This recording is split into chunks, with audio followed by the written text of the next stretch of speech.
A fondo, con Eduardo Torreblanca. Muchas gracias a todos ustedes por estar aquí con nosotros en este programa de A Fondo. Se anuncian relevos, ya se anunciaron relevos a la Secretaría de Hacienda y Crédito Público y al Banco de México. No son cambios menores, son cambios muy importantes porque son carteras, son posiciones financieras muy relevantes para el futuro de la economía en este país. Y vamos a analizar aquí con personas que conocen de estos asuntos si los cambios hacen sentido. ¿Qué podría pensarse en relación a estos cambios? ¿Algo habrá de cambiar en la política económica que sigue el actual gobierno? ¿Son personas capaces para ocupar las carteras a las que están propuestos o serán propuestos? ¿Qué tipo de reforma fiscal podemos esperar para el 2022? Si es que podemos esperar una reforma fiscal. ¿Qué significa eso de no habrá ni más impuestos ni mayores tasas a los existentes? Esto no condena al gobierno a una actitud otra vez de absoluta austeridad que condena al país a vivir todavía en la pobreza, en la precariedad. Por ello solicitamos la presencia de dos personas, por el momento dos personas que saben bien de estos temas, y agradezco de manera muy especial que estén con nosotros aquí. A Diana Bernal, asesora constitucional y experta en derecho fiscal. Muchas gracias, Diana, como siempre, un enorme privilegio tener la oportunidad de compartir los micrófonos con usted. Muchas gracias. Gracias a ti, Eduardo, muchas gracias. Buenas tardes. Y a Mario también, buenas tardes. A Mario Diana, de Constanzo, por supuesto, consultor ex responsable de la Conducef, persona que estuvo colaborando de manera cercana con el ahora presidente de la República, y una persona crítica, autocrítica, de gran valía en este programa. Muchas gracias, Mario, por estar con nosotros.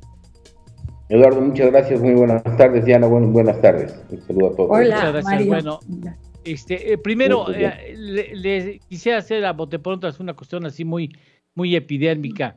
Diana, ¿sorprendió en los cambios o ya estaban anticipados en usted?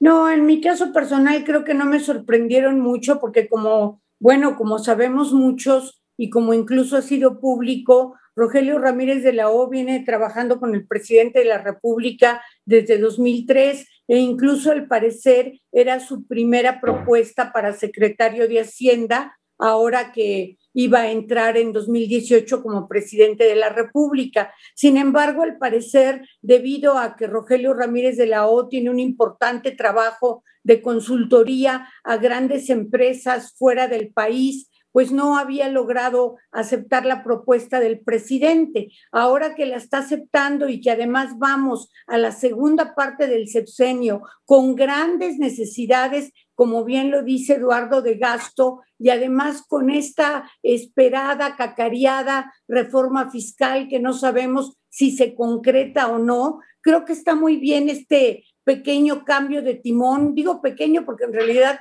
pues es la política del presidente, pero yo sí felicito en esta ocasión, y lo digo sinceramente, al presidente, porque creo que es un excelente elemento el doctor Ramírez de la O, y creo, salvo la mejor opinión de ustedes, que va a dar un mensaje muy positivo a los inversionistas, tanto mexicanos como extranjeros.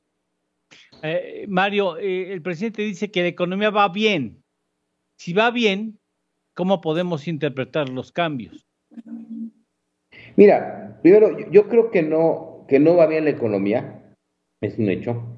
Y te diría, con respecto a lo que comenta Diana, efectivamente Rogelio tiene pues, muchísimos años trabajando con Andrés Manuel. Yo creo que es el economista en el que más confía, o el economista en el único que confía, y no había venido, o sea, no se había incorporado, pues por esta disyuntiva que había, no que haya una contradicción con lo que dice el presidente, pero obviamente había puesto algunas condiciones para venir, algunas condiciones para tomar el cargo, y en pocas palabras, una de ellas era que le hicieran caso. Como yo le he dicho, si Rogelio viene es una muy buena señal, siempre y cuando le hagan caso, porque si va a pasar lo mismo que con Ursúa y con Arturo Herrera, pues puedes tener a Einstein o puedes tener a algún neófito y va a pasar lo mismo, porque va a estar pues únicamente operando e implementando lo que el presidente señala. Entonces, la señal es buena, ahora habrá que ver si le hacen caso o no le hacen caso, ¿no? Y una de ellas, y perdona que me adelante, pero pues yo creo que ahorita no le ha de haber gustado mucho a Rogelio lo que ha señalado la titular del SAT, porque es una forma de adelantarse a un concepto de una reforma fiscal o a lo que tiene planeado Rogelio, yo insisto, ¿no? Y no es exactamente lo mismo.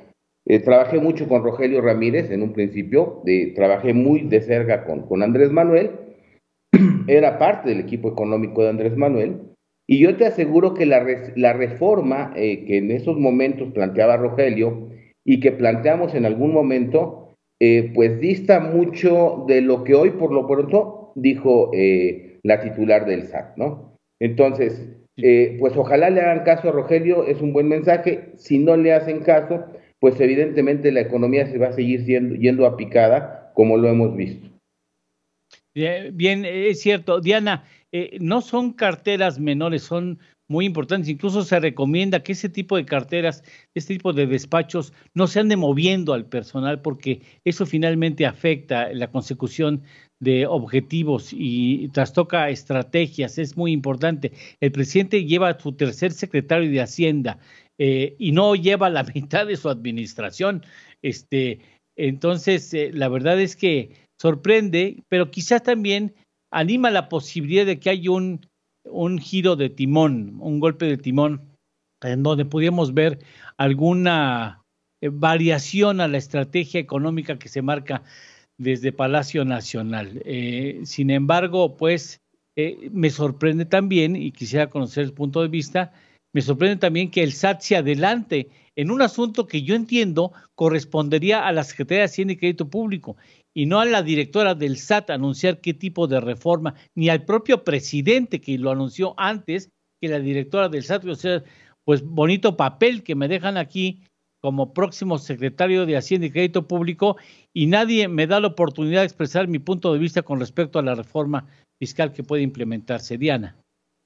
Sí, yo quisiera hacer un poquito de memoria de en qué situación estamos. En principios de marzo de este año, la Cámara de Diputados ordenó la creación de una comisión extraordinaria legislativa presidida por el hoy diputado Alfonso Ramírez Cuéllar, para que se diera la tarea de dejar listas todas las iniciativas de reformas fiscales y constitucionales que hicieran una reforma hacendaria estructural y que permitieran cubrir las necesidades de gasto de la última parte del sexenio. Alfonso Ramírez Cuéllar, que es una persona a quien tengo el gusto de conocer y que es una persona muy trabajadora y dedicada, se ha dado a esta tarea.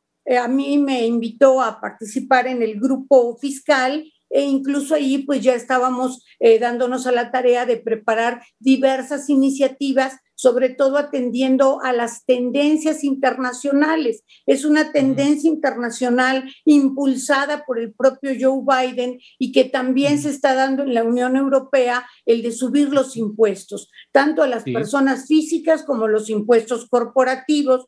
Y se pensaba que en México pues era el momento coyuntural adecuado. Sin embargo, de repente, bueno, no de repente, sino que el presidente después de la elección pues tiene la deferencia de acudir a una sede donde se encuentran los empresarios pues más importantes de México. 50 empresarios estaban en esa mañana en el Consejo Mexicano de Negocios y directamente les dice que la reforma fiscal solo será para simplificar, para aclarar algunas disposiciones, pero que definitivamente no habrá aumento de impuestos, y se compromete de frente a 50 empresarios, empresarias de los más poderosos de la República Mexicana. Saliendo de allí, todavía la prensa lo aborda y le dice: presidente, ¿habrá reforma fiscal? Dice: ¿habrá reforma fiscal? Y aquí Mario y yo nos vamos a sonreír, y seguramente también Eduardo, pero sin aumentar impuestos, ¿no? Como que eso suena, pues sí, un poco raro. Entonces, el presidente se compromete a eso e incluso dice que solo se van a emitir algunas normas para simplificar el pago a pequeños contribuyentes. Unos días después sale la jefa del SAT, que la verdad yo felicito y lo digo sinceramente, el esfuerzo que hizo en publicar estos parámetros de recaudación que ya serían materia de otro programa, donde se nos da a conocer la tasa efectiva de impuesto que pagan los grandes contribuyentes en México. Y nos dice que no es necesario, y lo dice textual, que los contribuyentes cautivos, seamos sociedades o personas físicas, paguemos más impuestos, porque aún queda mucho espacio para la fiscalización. Incluso en esta conferencia es acompañada por el administrador general de grandes contribuyentes, quien dice que ya tiene detectados a una serie de contribuyentes grandes y que creen que pueden recaudar. Antonio Martínez habla hasta de 700,000 millones. La jefa del SAT habla primero de 200,000 millones y luego habla hasta de 400,000 y Antonio Martínez se va a cifras más altas. Pero más allá de la guerra de cifras, coinciden en que lo que se requiere es una labor ya ni siquiera de auditoría, sino de invitación, que son otras facultades del SAT, invitación y vigilancia profunda. Ahora, yo sinceramente no creo que la matemática Raquel Buenrostro, que fue reconocida como una de las 50 personalidades en el mundo en materia fiscal en el lugar 19, sea tan imprudente para salir a decir: sí, ahora sí que, ¿saben qué? No va a haber reforma fiscal, solo una miscelánea y mayor fiscalización. Yo creo que ella sigue la línea que marcó el presidente. Ahora, ¿dónde queda el doctor Ramírez de la O? Yo creo que el doctor Ramírez de la O es una persona de una estatura tal que debe estar, según yo, no lo sé, supongo, como dice la canción, yo no lo sé de cierto, pero supongo que el doctor Ramírez de la O está concentrado en estos esfuerzos, porque también yo creo que las elecciones nos demuestran pues que hubo un cierto voto de castigo y en parte de la clase media. Y si en un momento dado, en este momento, tú vas a subir la tarifa de impuestos sobre la renta, que la UNAM propone que se suba hasta el 42%, o vas a subir la tarifa corporativa a los empresarios, igual para México este no es el momento adecuado. Entonces, en mi opinión, yo creo que es una acción concertada donde sale primero el presidente, luego la matemática Buenrostro dice cómo lo puede hacer y además, perdón que hablé tanto, pero lo prueba con hechos, porque ella logró aumentar 2.2% del PIB con su recaudación, si quieren terrible, agresiva, pero lo logró el año pasado en plena pandemia, y yo creo que ahora el doctor que se va a incorporar, según tengo entendido, hasta fines de julio, pues creo que él está dentro de esta acción. De otra forma, pues no se entendería que una persona tan inteligente acepte un nombramiento y no esté consciente de cuál es la política que está definiendo el presidente. A mí me gusta muy completo, Diana. A mí me gustaría pensar que no sabía, o sea, que el asunto de que no voy a aumentar impuestos le cae después del nombramiento, del anuncio de nombramiento, y lo de Buenrostro afirma lo que va a la línea, como bien lo señala Diana, en la línea de lo que marca el presidente, pero yo diría, así como mexicano, y con todo el respeto a las figuras involucradas, pues qué papelito para no ponerle el pinche papelito de decir, ahora soy el secretario, y entonces todo el mundo me dicta cuál es el asunto fiscal, que es mi cajón en donde yo puedo tener margen para invertir, cumplir con la función social de la política social en favor de los pobres, invertir, derrama gasto público para que reactive la economía. Y entonces pues me dejan sin chance de hacer nada. O sea, qué bonito papelito, ¿no, Mario? No sé si coincidirías con esa posibilidad. Sí, mira, coincido, incluso todavía más allá, ¿no? Me parece que el tema lo estamos abordando de la reforma fiscal de la peor manera.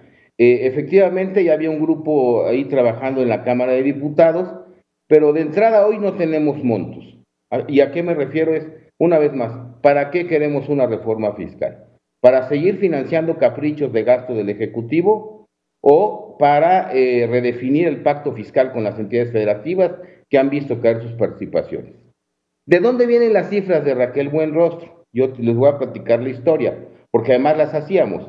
Tú lo recordarás, Diana, el régimen de consolidación fiscal que se acotó con Enrique Peña Nieto, pues evidentemente era un tema, una fuente de ilusión de las empresas. De hecho, teníamos algunos ejercicios en donde la tasa efectiva de impuestos respecto a las ventas totales o a los ingresos de las empresas en México, las que operan en México, pues andaba como alrededor del 2.5-3%, cuando a nivel mundial eran niveles de 5, 6 o 7%. Ese es un poco, y de ahí vienen las cifras que da la hoy titular del SAT. Ahora, esas cifras las viene dando desde el principio de la administración. Si hoy sé quién está eludiendo impuestos y no es la primera vez que lo señala, pues voy y le cobro, ¿no? ¿Para qué quiero una reforma fiscal? Con los datos que dio hoy, por ejemplo, de que sin subir tasas y con esta miscelánea, así se refirió, recaudaría 200,000 millones de pesos, no le da. Estuve revisando el presupuesto de gastos fiscales y para que tú puedas recaudar 200,000 millones de pesos sin subir tasas, tendrías que eliminar pues una serie de regímenes, de disposiciones, de facilidades que tú das en la propia ley del impuesto sobre la renta y que se reflejan en el presupuesto de gastos fiscales. El ISR a empresas, en el ISR a empresas, si tú eliminas deducciones, si eliminas regímenes especiales, si tú eliminas facilidades administrativas, bueno, tendrías que eliminar incluso hasta el subsidio al empleo para recuperar 135,000 millones. O sea, no llegas a los 200,000. Tienes que eliminar también estímulos fiscales. El presupuesto de gastos fiscales dice que por ahí se te van como 75,000 millones. Entonces, solamente eliminando eso, así, de tajo, podrías tener esta oportunidad. Si no haces esto, pues no tienes más que meterte o con el IVA o con el ISR de personas físicas. Y no me refiero a subir tasas, me refiero a limitar deducciones, a limitar exenciones, aún más de lo que ya se ha hecho. Y desde luego que en estos momentos, yo creo que escogimos el peor momento para hacer una reforma fiscal, porque evidentemente saliendo de una crisis, saliendo de un año en donde desapareció 1,000,000 de empresas, pues hablar de subir tasas es criminal. Ahora, por eso es la importancia de para qué quieres el ingreso, para qué quieres los mayores recursos. Por ejemplo, el anuncio del presidente de duplicar la pensión para adultos mayores o de irla subiendo y de bajar la edad, o sea, le cuesta a las finanzas públicas, en el segundo semestre le va a costar 100,000 millones. Y para el próximo año va a costar algo así como 120,000 millones de pesos adicionales. Entonces, ya vimos que los 200,000 que dijo hoy la presidenta del SAT, pues que aparentemente suena mucho dinero, pues no sirven para nada, en el buen sentido de la palabra, porque ya se los comió este incremento, más el otro coletazo que vamos a tener de la reforma al sistema de pensiones, en donde en un inicio hay un impacto fiscal para las finanzas públicas. Y yo me pregunto entonces, ¿dónde quedó el tema del gasto federalizado o las participaciones a las agencias federativas? ¿Dónde quedó este gasto en inversión pública muy agresivo, que además es tesis de Rogelio Ramírez? Es decir, el plan de Rogelio Ramírez, que esbozó por lo menos hasta el 2012, era cambiar gasto superfluo, gasto corriente, por inversión pública. Si aquí lo que queremos es incrementar el programa Sembrando Vida, si lo que queremos es incrementar el Jóvenes Construyendo el Futuro, si lo que queremos es incrementar la pensión para adultos mayores, y no es que esté mal, lo que pasa es que entonces hagamos un inventario de recursos, porque resulta que en los supercriterios de política económica para el 2022, pues ya el déficit público está estimado en unos 700,000 millones de pesos.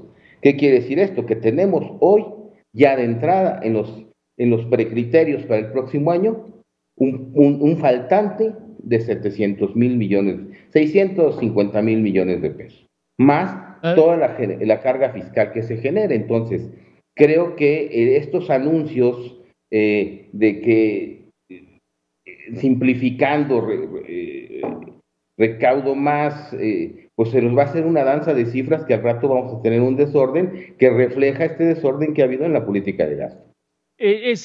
Permítame, hay un punto que es importante, sí, que habíamos omitido, o yo había omitido, y sí, ese es un punto, es cierto, el momento económico no está como para aumentar impuestos. Sería profundamente torpe quizá aumentar impuestos en estos momentos en que estamos luchando por un proceso de recuperación, Diana. Sin embargo, creo que Mario tiene ese punto sólido. Ahorita vamos a incorporar a Ernesto Fárez Santos Coy. Le doy la bienvenida, pero quisiera hacer una pregunta a Diana. Bienvenido, Ernesto Fárez Santos Coy. Bienvenido. Aunque sea un poco tarde, pero muchas gracias por estar aquí con nosotros. Diana, no le va a alcanzar, o sea, no salen bien las cuentas. No solamente es apretándole más a las naranjas grandes, como vas a obtener el jugo que necesitas para repartirlo entre la población y entre tus proyectos. A lo mejor no te va a alcanzar para invertir y yo creo que el gasto público es un instrumento maravilloso para detonar el crecimiento o al menos mayor actividad económica, Diana.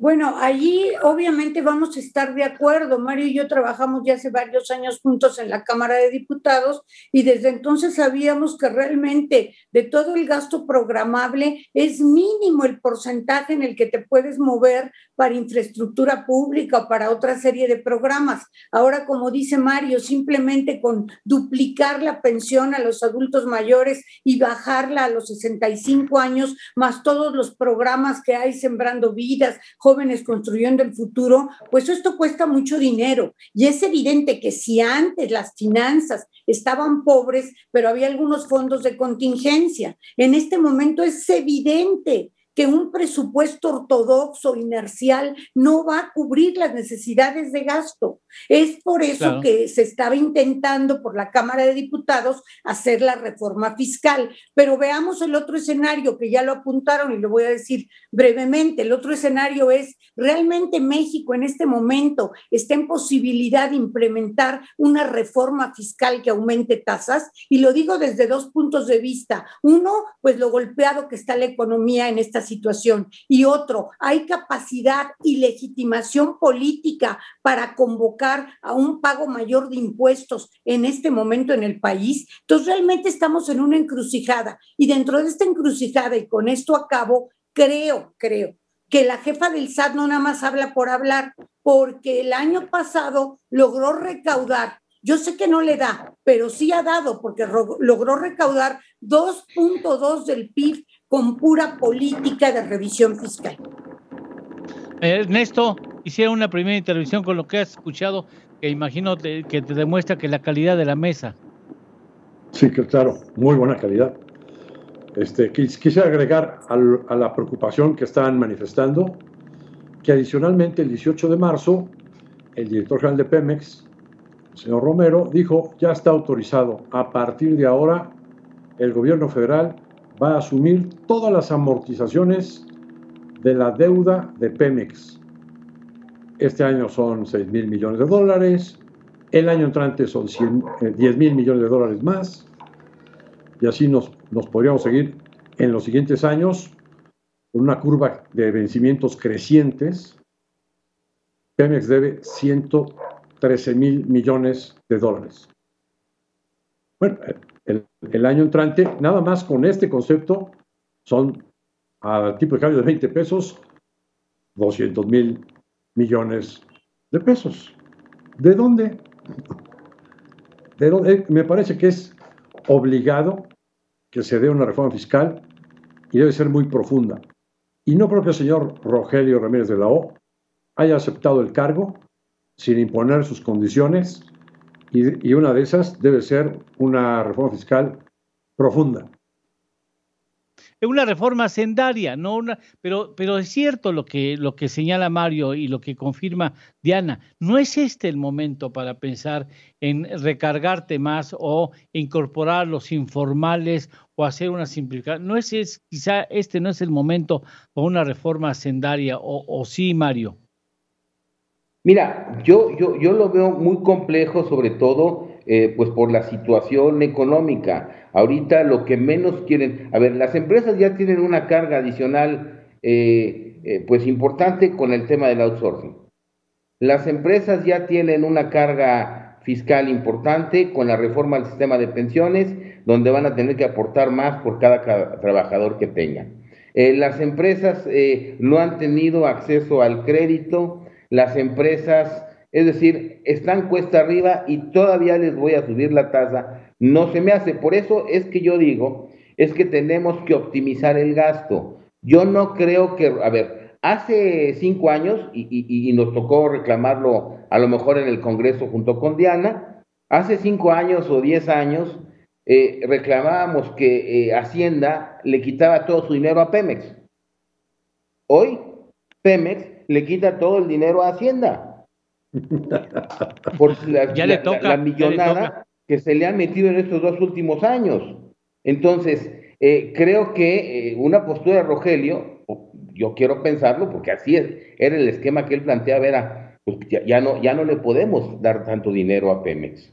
¿Por qué? Pues porque también hay requerimientos fiscales. Entonces, por eso tenemos que ordenar nuestro gasto. Yo coincido que siempre es posible las reformas administrativas, la desregulación, la simplificación administrativa en materia tributaria, y probablemente te puede dar generación de ingresos, pero tampoco podemos pensar en una reforma en donde nos den $500 billion de pesos, 500,000 millones, porque ahorita ¿a quién le subimos impuestos, no?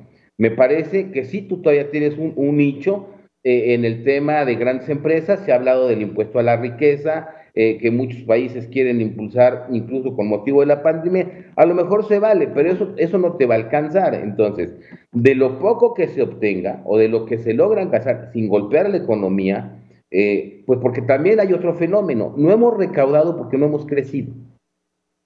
Si la economía mexicana no crece, pues no se generan utilidades por parte de las empresas y no se genera ingreso fiscal. Y una cosa que a mí me aterró, en el 2020, con todo y la crisis de empleo, y con el 1.7 billones de pesos que se recaudó por impuesto sobre la renta, la mitad de esta recaudación la aportaron los causantes cautivos, los asalariados.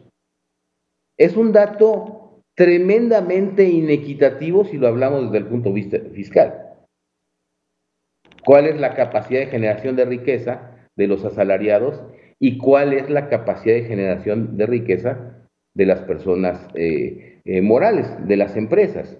Y el año pasado, es más, si le subimos a asalariados, le sumamos personas físicas, hubo un 51% de contribución a la recaudación total del ISR de estos dos que de las personas morales. Nos indica qué tan golpeadas están las empresas también, pero también qué tan golpeado estuvo el mercado de trabajo, pero aún así se generó esta aportación que creo que tiene muchos años de que no se comportaba así la aportación de los asalariados, pero también nos refleja que no es buen momento para subir tasas. A lo mejor yo le puedo creer al presidente que no puede subir tasas, ya se comprometió, pero lo que no creo tampoco es que estemos esperando una grandísima recaudación por una simplificación administrativa. Y tengo entendido que lo que hizo la presidenta del SAT, bueno, pues fue a pelearse, está bien, con los juicios, con los litigios que se tenían pues ahí pendientes con el SAT, fue a ver cuánto dinero se les debía, tanto de litigios como de estas planeaciones fiscales derivadas de la consolidación fiscal. Entonces, pues sí, fue un gran mérito, pero hoy, al mes de abril, los ingresos tributarios han tenido una caída en términos reales con respecto al año pasado. Es decir, no son una fuente sostenible de ingresos. El recaudar con pistola en mano no es una fuente sostenida de ingresos, que es lo que nos está pasando. Permítanme ir a una pausa, tenemos que ir a una pausa y regresamos con esta magnífica mesa que nos demuestra la complejidad a la que se enfrenta no solamente el gobierno, sino un nuevo secretario de Hacienda, que ahorita ha de estar como en su momento están los seleccionados de la Selección Nacional de Fútbol, dice, aquí, ¿en qué diablos me he metido? Pero bueno, hacemos una pausa y regresamos.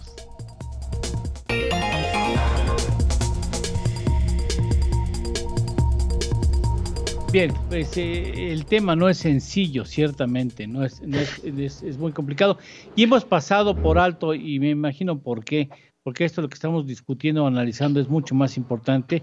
Si los involucrados en los cambios tienen capacidad, se ha quedado en evidencia que tiene sobrada capacidad de quien será el próximo secretario de Hacienda, y Arturo Herrera pues también tiene una larga trayectoria que me imagino no será problema para el Senado el confirmarlo en el plazo, y quizá hasta tenga el beneficio de decirle que no al presidente, haciendo ejercicio de la autonomía del Banco Central, le diga, ya llega el momento que Arturo Herrera, que recuerdo bien el rostro de Arturo Herrera cuando fue presentado como secretario de Hacienda en sustitución del señor Ursúa, que yo decía, ¿yo por qué?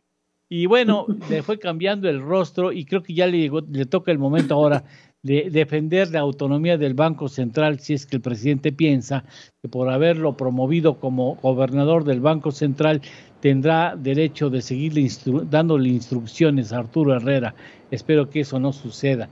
Pero bueno, dime, Ernesto Farril, en esa circunstancia, conforme lo que hemos escuchado de Diana y de Mario, pues me imagino que pues se le pasó el momento histórico al presidente para hacer una reforma hacendaria, si en algún momento pasó por su cabeza esa posibilidad que viene urgiendo, sin exagerar le digo, viene urgiendo desde que Lázaro Cárdenas estaba al frente de la presidencia en este país. Sí, claro. Realmente debería de haber iniciado su gobierno haciendo una reforma fiscal de gran calado. Pero ¿qué es lo que pasó? Que desde la campaña estuvieron prometiendo que durante los primeros 3 años no iban a tocar los impuestos porque ellos pensaban que no iban a tener mayoría en el Congreso. Me parece que esa es la interpretación que le doy a la forma en la que se prometió en campaña, que en los primeros 3 años no iban a tocar los impuestos, pero que ya después de las elecciones intermedias, pues entonces ahora sí se iban a aventar a hacer una reforma. Desde luego, pues no tenían pronosticado la pandemia, y quizás tampoco nunca midieron el efecto en la confianza de los agentes económicos de todas sus decisiones de políticas públicas y las iniciativas del Congreso que ha habido, que pues han minado por completo la confianza de los agentes económicos, tanto nacionales como internacionales, y entonces tienes una inversión negativa, tienes un motor que va en reversa, un motor de la economía que va en reversa. Diana. Pues yo creo y coincido plenamente con lo que ha dicho Ernesto. Para lograr una reforma fiscal de gran calado, tienes que tener ante todo un gran capital político, una gran legitimidad. Hay reformas que, por ejemplo, me gustaría recordar cuando hace muchos años Lagos estuvo como presidente electo en Chile después de Pinochet, y es una reforma estructural generalizando el IVA y subiéndolo 2 o 3 puntos, pero en ese momento era un presidente con gran legitimidad. Un ejemplo más actual que yo en lo personal admiro es Joe Biden. Yo creo que el plan fiscal de Biden está muy bien estructurado y sí va contra los grandes capitales, pero creo que lo está haciendo en su momento de mayor legitimidad política, y creo que es un plan extraordinariamente bien articulado. Aquí yo creo que el momento se nos pasó, que la reforma se necesita, pues como tú dices, Eduardo, igual desde la época de Lázaro Cárdenas, que México es de los países de la OECD que menos tasa de recaudación tiene, eso es indiscutible. Que los parámetros que publicó la jefa del SAT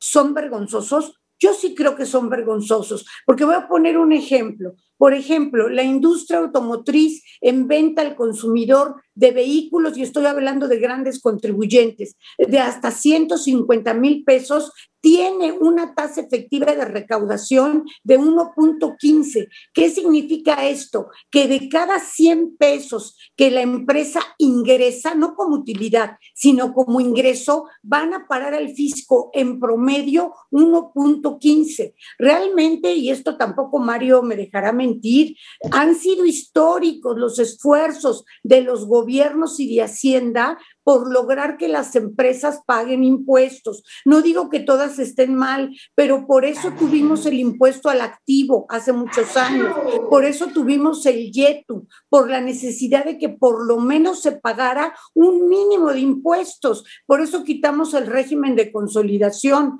porque tú ves empresas que son admirables, que venden muchísimo, que tienen muchas plantas, que están activas en el comercio, y luego ves cuáles han sido sus declaraciones y llevan amortizando pérdidas 10 años o 5 años.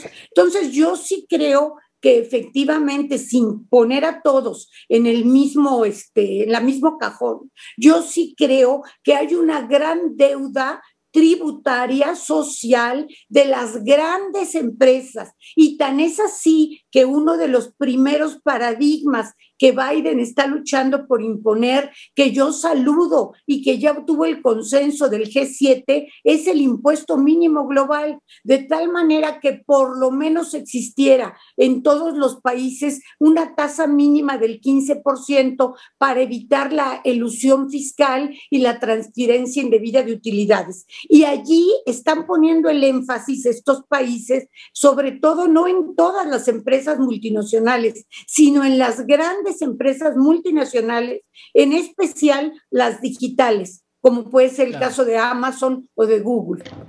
Gracias. Fíjate, aprovechando, Diana, y te pregunto, Mario, a revisar que lo veamos también con Ernesto después, ¿debería quizá pensarse en trabajar esta reforma hacia las grandes empresas de una manera regional? O sea, no México por su lado, Estados Unidos por su lado y Canadá por el suyo, sino tratar de decir, a ver, ¿por qué no como región impulsamos un impuesto a nuestras grandes corporaciones y así te cobijas en el ejercicio del TEMEC y sales un poco menos raspado de lo que va a significar el hecho de haber dicho que no ibas a aumentar impuestos cuando en realidad sí lo vas a hacer, Mario?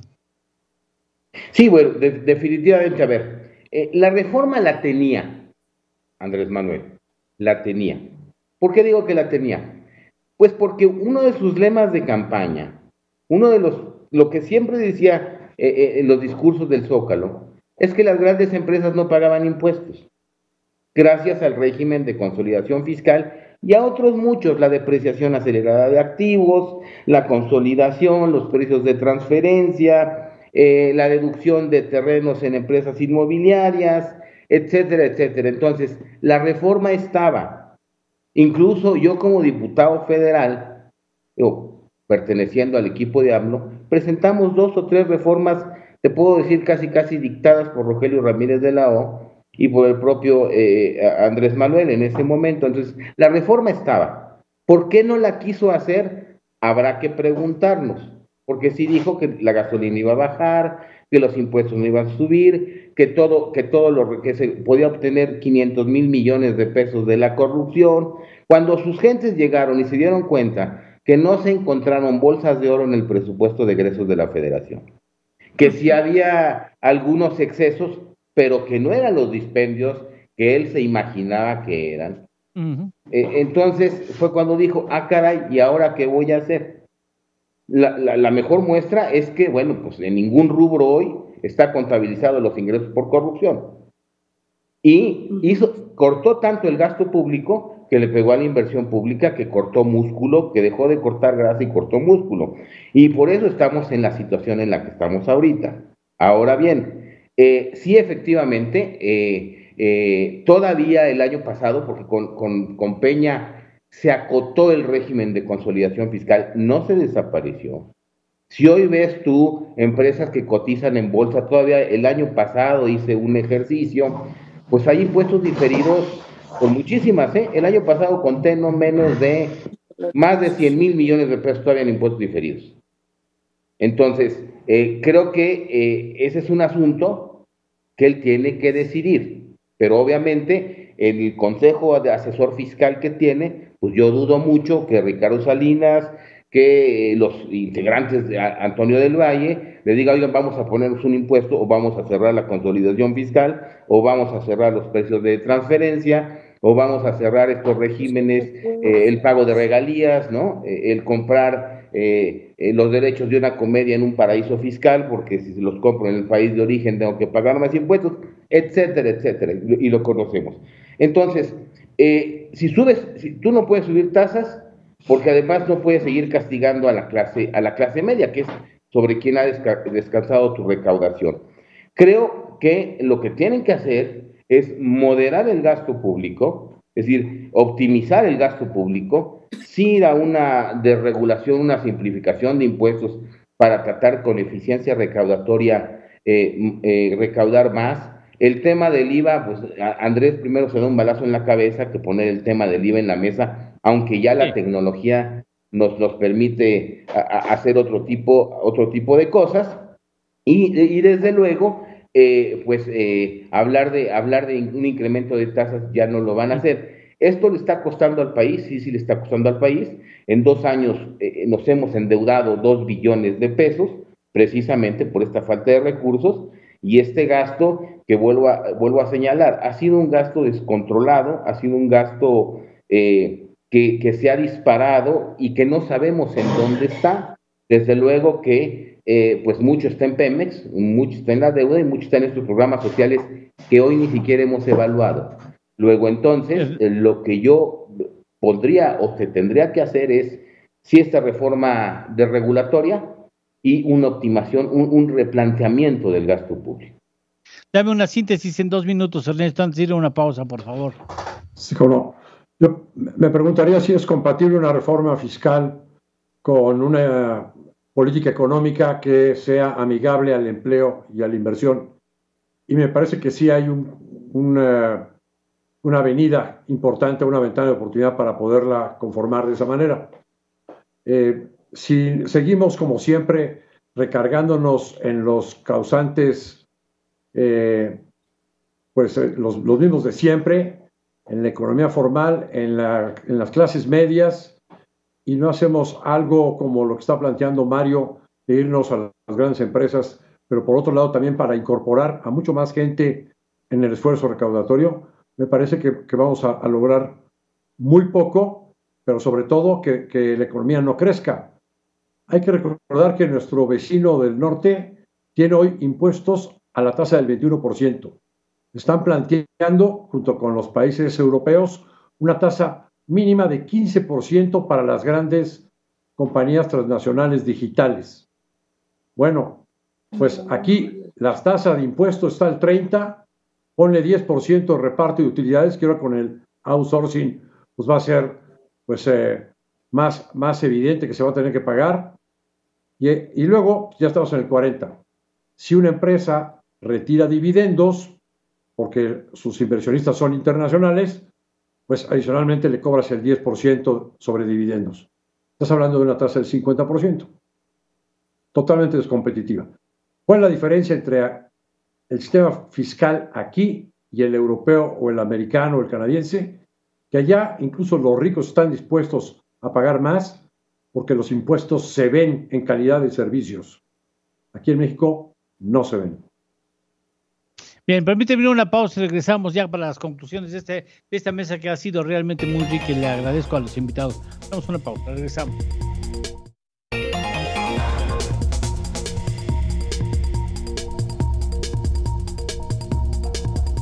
Bien, pues llegamos a las conclusiones. Tenemos 6 minutos. Les ruego de la manera más atenta, comenzando por las damas, por supuesto, con la muy inteligente dama que nos acompaña en esta mesa. ¿Cuáles serían tus conclusiones, Diana? Eduardo, muchas gracias. Ante todo, quiero decir que estamos en una encrucijada. Hoy platicaba en algún otro programa de noticias y precisamente yo decía que pues hay 2 tendencias, ¿no? La tendencia de que es indiscutible que se requiere una reforma no solo fiscal, hacendaria, estructural. y que la tendencia internacional apunta en ese sentido, igual que nuestros socios comerciales, la primera economía del mundo, que es Joe Biden. Pero por otro lado, el presidente pues está con esta idea de no subir impuestos y no crear nuevos impuestos, lo cual también tiene una explicación, como creo que hemos coincidido todos, en el sentido de que en este momento que están tan golpeadas las empresas y las clases medias, subir impuestos sería terrible. Entonces vamos hacia una encrucijada, y una de las cartas que tenemos para jugar allí, yo creo que, y yo le quiero apostar al doctor Rogelio Ramírez de la O, tanto Mario como yo no tanto como él, pero lo conocemos de mucho tiempo. Yo estoy esperanzada de que él traiga un plan estructurado para sacarnos de este brete, probablemente, como alguien del panel lo decía, con una reactivación económica importante que nos permita contar con mayor inversión productiva, tanto nacional como extranjera, que reactive la economía y con esto pues aumente el pago de impuestos para posteriormente y tal vez en otro sexenio o en el último año del presidente hacer la reforma estructural hacendaria que se necesita. Gracias. Ernesto. Coincido con Diana. Creo que el nombramiento de Rogelio Ramírez de la O es es una oxigenación, aire fresco para las expectativas económicas. El señor había pues desechado o rechazado en 2 ocasiones el nombramiento y pues había manifestado que si no tenía realmente el control de todos los hilos, pues que no iba a tomar posesión de esa responsabilidad. Me parece que el adelantar tanto, pues porque el nombramiento del Banco de México, del gobernador del Banco de México hasta el 31 de diciembre, me parece que va en ese sentido, de que ha de haber sido una de las condiciones. Yo preparo el paquete fiscal 2022, yo lo negocio con el Congreso y por lo tanto yo me hago responsable de él. Y así como ese, pues también habló de meter la mano en el sector de energía, donde hay muchísimas cosas que hacer. Habló también de la banca de desarrollo. Está totalmente muerta, ¿no? Entonces sí creo que debe de tener bastantes ases debajo de la manga como para que podamos estar optimistas de que quizás la segunda mitad de este sexenio no será tan perdida como la primera mitad. Ojalá sí sea, Mario. Mira, una muy buena señal el haber traído a Rogelio, creo que no hay duda de su capacidad. Una muy mala señal, lo que dijo hoy en la mañana, de que volverá a meter una reforma para modificar la Constitución para el tema eléctrico. O sea, es una buena y ahora sí que es una de cal y 20 de arena. Creo que esto vuelve a poner ahí en rojo a la inversión. Sabemos el potencial del sector energético. Eso pues a mí me crea mucha confusión conociendo al presidente. ¿Qué tanta manga le va a dar a Rogelio? Sí, una de sus 3 iniciativas para modificar la Constitución es sobre el tema eléctrico, que además ya lo detuvo la Suprema Corte de Justicia. Con respecto al tema de Banco de México, mira, a lo mejor pues tiene o no trayectoria Arturo Herrera. El problema es que hoy no cumple con la ley. La ley habla de 5 años en cargos de alto nivel en el sistema financiero mexicano. Cargos de alto nivel. La Secretaría de Finanzas del Distrito Federal no es un cargo de alto nivel en el sistema financiero mexicano. Entonces, creo que hoy no da con el perfil. A lo mejor van a tener que cambiar la ley o pues violemos la ley, pero hoy la ley no la cumple.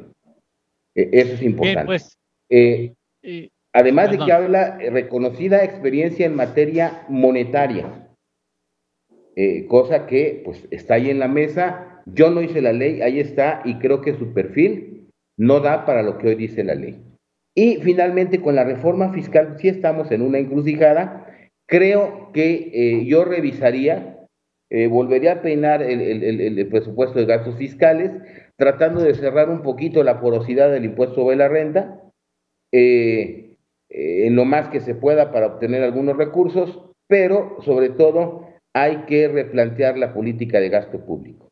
No va a haber reforma fiscal que alcance con el gasto público tan descontrolado como lo tenemos. Y más en programas que hoy no sabemos si son efectivos o no. Bien, pues les agradezco de manera muy especial, caballeros, Diana, sobre todo el hecho que nos hayan enriquecido esta mesa y dejando las inquietudes fundamentales como para entender la complejidad a la que se enfrenta la hacienda de este gobierno federal. Así es que espero que tengamos el privilegio de estas mismas personalidades y analistas coincidir un poco más adelante cuando ya haya dado muestras de qué es lo que quiere, a qué aspira el secretario de Hacienda para poder hacer un segundo análisis con respecto a este asunto. Les agradezco, Diana, de manera muy especial mi respeto y mi cariño. Muchas gracias.